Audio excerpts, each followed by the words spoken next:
Nos acompaña Rodrigo Alaceme en este momento, psicólogo, trabaja, ¿no es cierto?, en el Departamento de Salud Mental de la provincia, pero a su vez también trabaja en la justicia federal, en las cárceles federales, atendiendo casualmente gente con este tipo de patologías, si podemos llamarlo de esta manera. Rodrigo, gracias por estar con nosotros. Hola Alberto, bueno, muchas gracias por invitarme a tu programa y un placer poder compartir acá. ¿Tenemos caso, conocés caso en Jujuy de similitud de esto, de asesinos seriales? Conozco de homicidas, de perfiles y personalidades muy complejas, ¿no? Pero asesino serial no.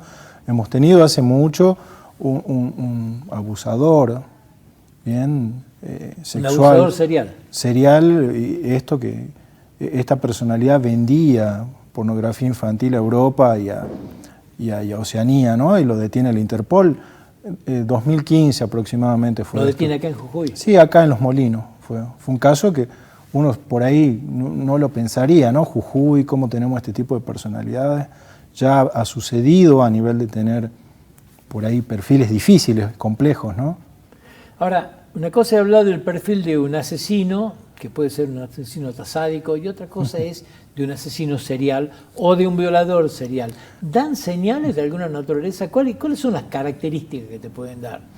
Mira, hablar de características de un perfil criminológico justamente es caso por caso, ¿no? Porque son contaditos, por suerte, lo que tenemos acá en el país, y a nivel internacional uno los conoce por series, por videos, ¿no? por documentales, pero hablando así en la Argentina, potencialmente si este sería un caso así, todo indica que parecería que sí, estaríamos hablando de un perfil muy complejo, muy difícil, ¿no? Para estudiarlo, para analizarlo desde un lugar psicológico, ¿no? Porque uno se preguntaría por qué nosotros veríamos o iríamos con estos perfiles, porque necesitamos conocerlos científicamente. Esta cultura los puede producir, sí los puede producir. Cosa que antes diríamos, bueno, el jujeño, acá la cultura jujeña era impensado, ¿no? Este tipo de personalidades, y sí, existe. Él ya estuvo preso con anterioridad, a vos te tocó de alguna manera poder estar cerca de esto. ¿Daba alguna señal? ¿Qué indica a la gente cómo era él? Bueno, por ahí el perfil venía siendo como es el perfil común, ¿no? De alguien que tiene diferentes tipos de conductas delictivas, ¿no? O sea, una tendencia siempre al no sentir empatía, ser frío, impulsivo por momentos, y bueno, toda una trayectoria que tiene que ver con una construcción de esa personalidad, ¿no? Traumas infantiles, exposición a violencia infantil, a ya habitar estos lugares, ¿no? Que bueno, a veces son lugares para rehabilitar y a veces ocasionan todo lo contrario, ¿no? Es como que en vez de rehabilitarse van formándose para justamente ser peores, ¿no? ¿Hay gente que tiene placer al matar? ¿Pueden sentir esto? ¿Qué los lleva, digamos? Sí, justamente a la diferencia de un homicidio cualquiera común, un perfil de un asesino serial, para que lo pongamos en contexto, a ver, internacionalmente conocemos a uno de los casos más famosos, que es Jack el Destripador, que por ese tipo de casos se empieza a conocer desde el lugar criminológico lo que es el perfil de un asesino serial. Hasta ese momento no se conocía lo que era un asesino en serie y cómo era ese perfil.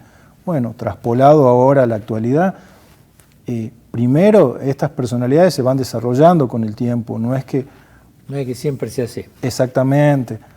Por ahí empiezan con fantasía, por ahí empiezan con lo que tiene que ver un poco del contenido cultural, ¿no? Por ahí consumir esto es una personalidad joven dentro de todo, entonces me imagino que también viene por ahí esta cuestión, ¿no? De identificarse con ciertos gustos, ciertas cuestiones.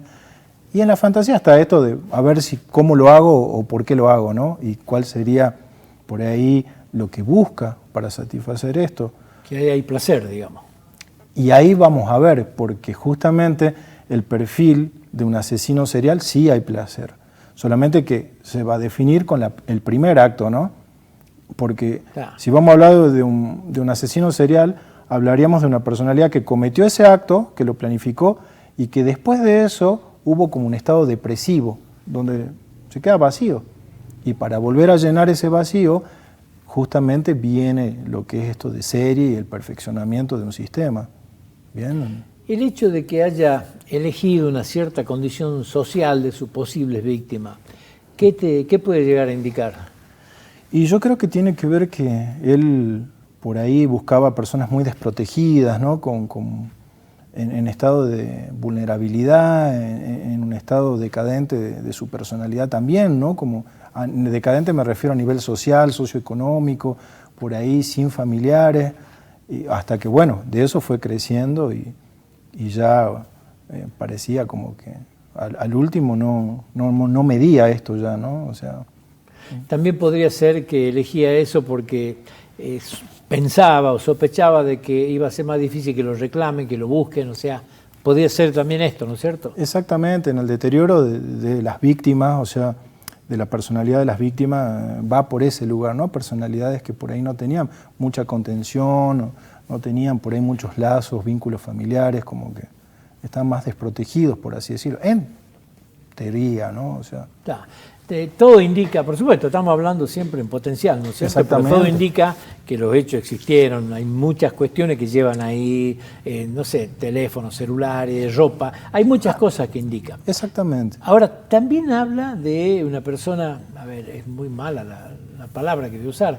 pero de prolijidad, digamos, de ser una persona que supo esconder bien las cosas, porque fíjate que con todo lo que se está haciendo, y está costando, ¿no es cierto?, llevar el hilo conductor de encontrar los restos. Lo metódico es justamente lo que va desarrollando, ¿no? Y una personalidad que tiene más herramientas psicológicas en su personalidad, más metódico y meticuloso va a ser con esto, ¿no? Es una característica, digamos. Exactamente. Por ahí la tendencia de esta personalidad, a mí, desde mi entender, no me parecía una personalidad con muchas herramientas psicológicas, ¿no? Pero logró desarrollar una metodología. ¿En cuántas oportunidades los trataste? Yo no lo traté específicamente, fui indirectamente con personalidades que estaban en esos pabellones y en contacto con él. Y el preso, digamos, ¿qué conducta generaba? Porque yo me imagino ahora, ¿quién va a querer estar preso con él? Pero en la anterior, ¿generaba esta conducta o era una persona que de alguna manera sociabilizaba? Exactamente, por ahí un poco impulsivo, lo que describen algunos compañeros, ¿no?, de pabellón, que me ha tocado evaluar y hoy se sorprenden al nivel de que llegó. Eso justamente es lo que separa, ¿no?, las personalidades, porque por ahí hay personalidades que han tenido estas problemáticas, ¿no?, en alguna pelea, cometieron un homicidio, por ahí no lo buscaban, entonces no generó ese placer, pero igual tienen que pagar por ese delito. Entonces todos comparten estos lugares de reclusión. Socialmente, porque en el barrio da la sensación, todos lo ven como una persona hosca, muy poco sociable, violenta en algunos casos, generaba temor, digamos, o sea, nadie se arrimaba mucho. ¿Cuál es la conducta social de esta gente? Normalmente va por ese estilo, ¿no? O sea, al definir si es un psicópata, un sociópata, dentro de esto siempre causan temor en lo que tiene que ver los vínculos. Sé que, por lo que un poco leí ahí, el sobrino era esto, mucho miedo, los vecinos mucho miedo, escuchaban gritos, y por ahí tener este tipo de, justamente de vecinos, ¿no?, medio que te causan bastante miedo, y si uno va a denunciar, después cuál puede ser la represalia. Claro, la primera que uno hace es decir, ¿cómo se llega hasta acá? ¿Cómo han denunciado? Hay que estar viviendo ahí, ¿no? Exactamente. O sea, es difícil hacer ese análisis, digamos. Sí, por eso para nosotros... No te metas, me parece que por ahí es el que usa todo el mundo, ¿no? Tal cual, porque eso habla de un sistema, ¿no? Entonces, el sistema también tiene que estar alerta a esto, no vamos a responsabilizar ni a los vecinos, por ahí se estaban protegiendo ellos mismos de todas estas cuestiones, entonces es muy complejo, ¿no?, por ahí llegar a este análisis con un asesino serial. Hoy, viéndolo desde un potencial que podría ser, sí, debe haber causado mucho miedo en estas personas. Claro, y que tampoco antecedentes de asesinos seriales, no solamente en Jujuy, no es fácil encontrar en muchos lugares, por eso estamos en tapa de todos los diarios, digamos, ¿no? Tal cual, en Argentina mismo no hay muchos asesinos seriales, hemos tenido por ahí, ya en la época del 30, al 40, personalidades que, bueno, ya han fallecido, ¿no? El Petiso Orejón, que era Godino, Robledo Puch, el Ángel de la Muerte, o Gilla Murano. O sea, los podemos nombrar en este sentido porque no son tantos las personalidades de ese grado, o no se las han descubierto, ¿no? Porque hace un tiempo justamente habían agarrado a un médico que que tenía estas conductas así, era un pedófilo y bueno, nadie se lo hubiese imaginado que fue ahí en Buenos Aires. Entonces, a más la personalidad, a más estructurada, más formada, más académica, va a ser mucho más difícil encontrarlo. Me parece que en este caso particular no tenía ese perfil de una cuestión académica tan profunda, de una formación, sino que, bueno, era más rudimentario, por así decirlo, ¿no? Asesinos seriales es muchísimo más difícil de encontrar, me parece, que por ahí violadores seriales, ¿no?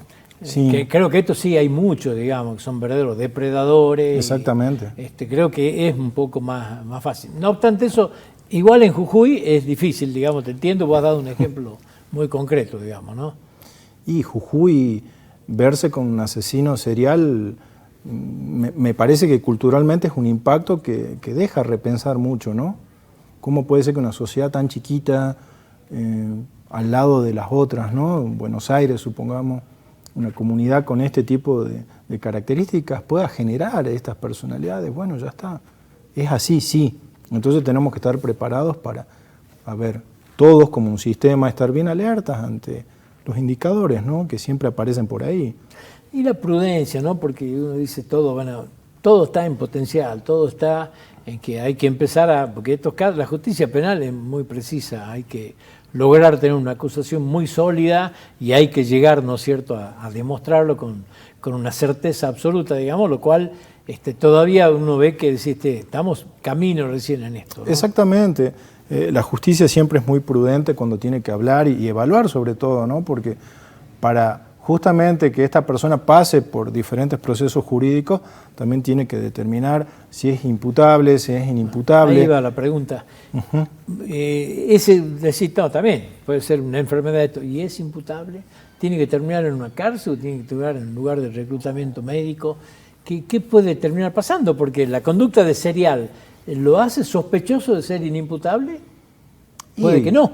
Exactamente. Acá solamente los evaluadores, que son personas, los peritos, que son personas muy formadas en esto, van a poder determinar eso para que la justicia pueda obrar para un lado o para el otro, ¿no? Esto que decías, ¿a dónde iría en todo caso? Una personalidad así, bueno, acá Jujuy no está preparado en el sentido de salud mental en esto, ¿no? De a dónde, no tenemos un hospital para personas inimputables, ¿bien?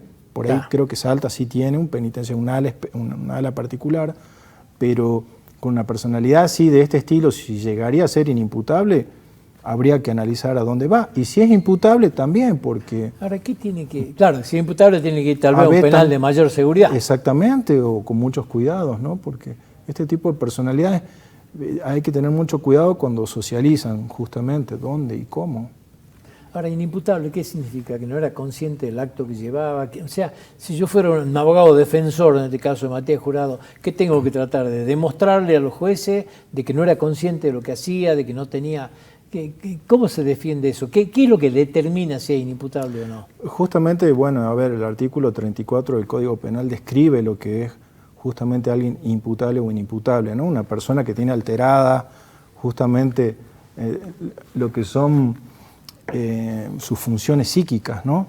Al momento del hecho o ya venía, por ahí lo que nosotros comúnmente conocemos como personas locas, ¿no? O sea, si en un momento estaba en ese sentido brotado o tuvo algo que ver con ese perfil, o si no, que está hoy orientado en tiempo y espacio, no hay indicadores psicóticos, puede justamente manejar su personalidad, sus conductas y puede hacerse cargo también, entender, ¿no? que su acto era criminal. Las adicciones, ¿cómo juegan en esto? Tengo entendido que era una persona con muchas adicciones. Y el consumo problemático justamente va a ser esto, ¿no? También una cuestión. Yo no creo que por eso alguien pueda ser inimputable. En ese caso, porque era una persona que consumía. Puede haber un deterioro a nivel cognitivo, a nivel biológico, pero eso, hablándolo desde este lugar, obviamente, yo creería que no. O sea, eso no lo haría O sea, no se transforma en serial porque ha entrado en un momento donde la desesperación por conseguir droga lo llevó a... No es el caso. Y no encajaría en ese perfil. No encaja. No, por ahí el consumo hacía que... Digamos que la abstinencia no lleva a eso. No, tal cual, no coincide con ese perfil. Hay comentarios que la primer pericia psicológica no se pudo hacer casualmente por un proceso de abstinencia que estaba viviendo él y podía invalidar de alguna manera lo que se estaba haciendo. Exactamente, para justamente uno evaluar a un paciente con todo lo que implica esto, tiene que estar dentro de todo estable, ¿no? O sea, por ahí con una medicación, con algo para justamente que el síndrome de abstinencia pueda aplacarse. Claro, por eso también hubo 3 veces que fue trasladado para hacer una pericia psicológica. No debe ser, para que no sea invalidada, no debe ser una cuestión sencilla, digamos, ¿no? Exactamente, tiene que estar en condiciones la persona como para poder realizar lo que los peritos vayan a administrarle, ¿no? Técnicas, entrevistas que son muy profundas. Entonces ahí va a dar también un resultado de calidad, ¿no? Como para que después los jueces, fiscales puedan decidir sobre... Son personas muy ciclotímicas, o sea, pueden tener momentos de efusividad, de ser cordiales, de tener empatía con algo y después, o siempre son hoscos y difíciles de tratar. Y justamente esto, a ver, siempre van a mantener una fachada, ¿no? Una fachada en el cual uno no puede llegar. ¿Cómo se acerca? ¿Cómo convence a la gente para llevarla a la casa? Tiene que ser en un momento de empatía, digamos. Tiene que ser esto, ¿no? Cómo él ya había desarrollado esa metodología y se ponía en un rol determinado y ya había creado un personaje justamente para captar a las personas, ¿no? A las futuras víctimas.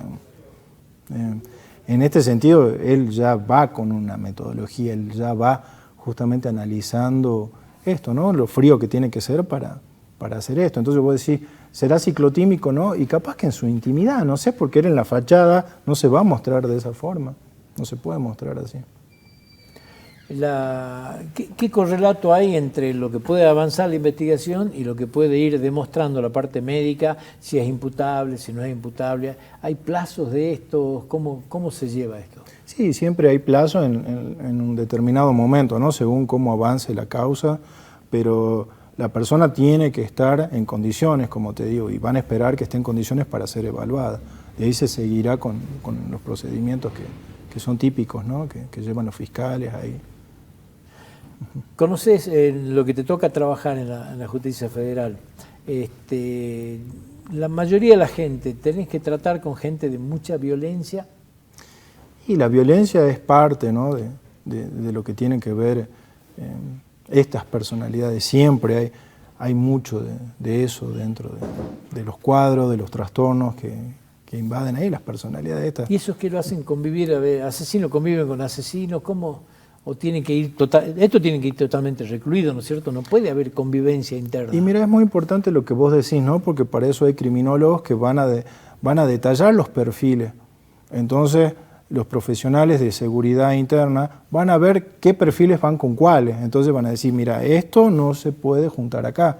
Bien, este perfil no puede ir con este tipo de personalidades. Y así es muy fino ese trabajo. Entonces, así uno va armando las poblaciones que comparten ciertas características, porque, bueno, no dejan de ser seres sociales como somos todos.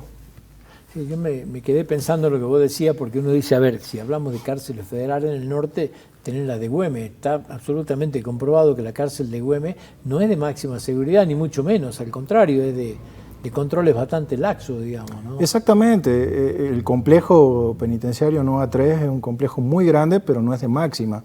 Y acá en Jujuy tenemos 2 unidades, la 22 y la 8, siendo federales, que alojan a poblaciones, son más de tratamientos, son lugares de mínima seguridad. Que mucho tiene que ver con la droga, sobre todas las cosas. Exactamente, y también, bueno, tenés los penales provinciales donde alojan causas que son de acá, pero a nivel nacional están en otros lugares los de máxima, ¿bien? O sea que no sería de extrañar que de haber una condena, lo recomendable sea trasladarlo de acá, digamos, a un lugar. Y habrá que ver, justamente van a tener que ser muy creativos los del penal provincial en ese sentido, ¿no? Porque la justicia de acá provincial, porque este tipo de perfiles no es común, por más que sí tengan personalidades extremas, fuertes, psicopáticas, sociópatas, pero a un nivel así de este estilo no se lo ve comúnmente. ¿Sabes qué? Algo que me preocupa y mucho es que hay toda una expectativa en el orden nacional donde todo el mundo, Jujuy está en la tapa de los diarios y todo. Y estamos encontrando a una persona que evidentemente ha sido muy prolija en lo que ha hecho, ha sido una persona con una predisposición muy fuerte a esconder las cosas de una manera donde nos está costando mucho demostrar todo lo que se está hablando. Entonces empieza a pesar mucho la necesidad de noticias del otro lado, digamos, y por otro lado, bueno, el andar de la justicia, que uno ve que hace todos los esfuerzos, traen gente de afuera, que perro, pero es difícil encontrar realmente, ¿no? Por supuesto que sí, o sea, la justicia es muy prudente y se va a nutrir de lo que sea necesario como para llegar a la verdad, ¿no? O intentar llegar a una verdad. En este sentido, mientras más tengan herramientas, mejor va a ser su desarrollo. Pero siempre tienen que ser prudentes como lo vienen siendo, ¿no? Me parece que van dando la información según van justamente encontrándola. Lo que pasa es que llega poca información y del otro lado es como que reclama más información y es difícil compatibilizar eso. Pero sí, no se puede dar la información que no existe. Acá lo más importante es que esta persona fue detenida, entonces ya justamente se detiene algo. Para mí lo más importante tiene que ver con los que quedan afuera, ¿no? Bueno, las personalidades estas tendrán que ir a tratamiento, los que han quedado afectados, los familiares, los vecinos, no sé, los que busquen salud mental ahí.